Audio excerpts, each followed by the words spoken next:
जय जगन्नाथ सांग मैंने आज संध्या बेले मो पाखु जड़े क्लाएंट आसते फेस वाक्सिंग करने आ मु फेस वाक्सिंग करी कि वाक्सिंग कला बेले मुझे देखली फेस रे बहुत सारा स्पॉट थिला। मुझे पचारि जे सब स्पॉट केमती होती से कहले जे मु पछथर जो वाक्सिंग करने जाइली से दीदी वाक्सिंग कला बेले एमती स्किन उठेकी ये सब दाग रही जाइए।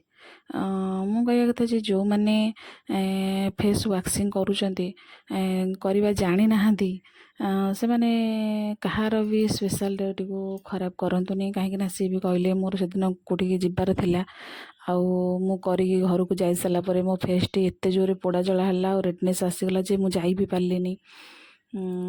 से प्लीज दयाकोरी कहार फेस टी एमती खराब करंतुनी। तांकर मु फेस वाक्सिंग कर सारी कर सारापर फेस रे टिके एलोवेरा जेल लगे देते जेलटा लगे टे ठंडा लगे।